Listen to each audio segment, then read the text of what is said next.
नमस्कार, मी ॲडव्होकेट किरण पाटील. माझ्या चॅनलमध्ये तुमचं स्वागत आहे. आज आपण सायबर क्राईम या विषयाविषयी आपण थोडक्यात माहिती घेणार आहोत. सायबर क्राईमचा अनुभव आपल्यापैकी बऱ्याच लोकांना आलेला असेल किंवा आपल्या कुठल्या तरी परिचित व्यक्तीला सायबर क्राईमचा फटका बसला असेल, अशी माहिती देखील आपल्याला मिळालेली असू शकते. तर सायबर क्राईम म्हणजे काय? तर त्याचं थोडक्यात वर्णन करायचं म्हटलं तर सायबर क्राईम म्हणजे मोबाईल किंवा इंटरनेट किंवा कॉम्प्युटर, सोशल मीडिया, ईमेल्स या माध्यमातून केलेला गुन्हा याला सायबर क्राईम असं म्हटलं जातं. आता हे सायबर क्राईममध्ये कुठले कुठले प्रकार आहेत? तर पहिला प्रकार त्याच्यामध्ये आहे की UPIच्या माध्यमातून किंवा ATM किंवा क्रेडिट कार्डच्या माध्यमातून जो स्कॅम केला जातो तो एक प्रकार. त्याच्यानंतर OTP पाठवून आणि किंवा एखादी लिंक पाठवून त्या प्रकारे एखादा सायबर क्राईम केला जातो. किंवा सोशल मीडिया हॅकिंग म्हणजे एखादं तुमचं फेसबुकचं अकाउंट हॅक करून किंवा व्हॉट्सॲपचं अकाउंट हॅक करून जो अशा प्रकारे जो गुन्हा केला जातो तो सुद्धा सायबर क्राईममध्येच गणला जातो. त्याचप्रमाणे फेक कॉल म्हणजे एखादा बँकेमधून तुम्हाला फेक कॉल येतो की आम्ही अमुक बँकेतून बोलत आहोत आणि तुमच्या अकाउंटची माहिती वगैरे त्याच्यामध्ये विचारली जाते. त्याच्यामध्ये कधी OTP विचारला जातो किंवा कुठली तरी लिंक पाठवली जाते किंवा एखादा पोलिसांच्या नावाने एखादा फेक कॉल केला जातो किंवा CBIच्या नावाने एखादा फेक कॉल केला जातो. तर हे झालं फेक कॉलचा एक प्रकार. त्याच्यानंतर ऑनलाईन खरेदी म्हणजे तुम्ही जेव्हा गुगलवरती किंवा कुठल्याही ऑनलाईन प्लॅटफॉर्मवरती जेव्हा शॉपिंग करता तेव्हा एखादा फेक अकाउंटचा वापर करून तुमच्याकडून पैसे उकळले जातात. तर तो सुद्धा एक प्रकारचा सायबर फ्रॉड आहे किंवा सायबर क्राईम आहे.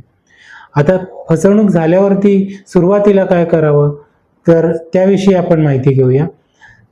जेव्हा तुमच्या अशा प्रकारची फसवणूक होते आणि जेव्हा तुमच्या ते लक्षात येतं तेव्हा ताबडतोब तुम्ही 1930 वरती कॉल करायचा आहे. त्याच्यानंतर जो cybercrime.government.in ही जी वेबसाईट आहे त्याच्यावरती तुम्ही तक्रार दाखल करायची आहे. त्याचप्रमाणे तुमचं UPIचं जे बँक अकाउंट आहे ते सुद्धा तुम्ही ब्लॉक करायचं आहे बँकेला तशा इन्स्ट्रक्शन देऊन. त्याचनंतर हे सगळं झाल्यानंतर आणखीन एक तुम्हाला खबरदारी घ्यायची आहे की नजदीकच्या पोलीस स्टेशनला तुम्ही जाऊन लेखी तक्रार द्यायची. ह्या सायबर क्राईम झाल्यानंतर ह्या प्रकारच्या प्रोसिजर तुम्ही करणं अपेक्षित आहे. त्याच्यानंतर आपल्या बाबतीत किंवा कोणाच्याही बाबतीत सायबर क्राईम होऊच नये त्यासाठी काय प्रिकॉशन घेतल्या पाहिजेत तर त्याची सुद्धा आपण थोडक्यामध्ये माहिती घेऊ.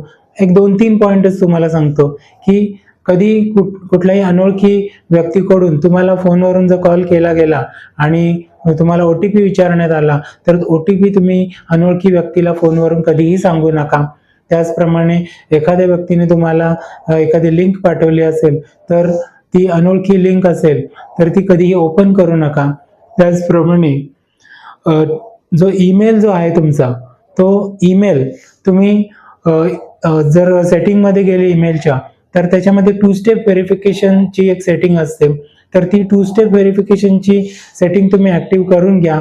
कारण त्याचा फायदा असा होतो की जर तुमचा कॉम्प्युटरचा आधार घेऊन कोणी समजा लॉग इन करत असेल किंवा कुठल्याही कॉम्प्युटरवरून तुमच्या ईमेलवरती लॉग इन कोणी करत असेल तर त्याचं नोटिफिकेशन तुम्हाला तुमच्या मोबाईलवरती येत असतं आणि जेव्हा तुम्ही तिथून त्याला येस किंवा ओके करता मोबाईलवर त्यावेळेसच ते लॉग इन सक्सेसफुल होऊ शकतं. म्हणजे एक प्रकारे कंट्रोल नेहमी तुमच्या हातात राहील. तर अशा प्रकारे 2 स्टेप व्हेरिफिकेशनची जी प्रोसेस आहे ती ईमेलच्या सेटिंगमध्ये जाऊन तुम्ही नक्की करा जेणेकरून सायबर फ्रॉडपासून तुम्ही स्वतःला वाचवू शकाल आणि आपलं जे कष्टाने कमवलेले पैसे आहेत त्याचं रक्षण तुम्ही करू शकाल.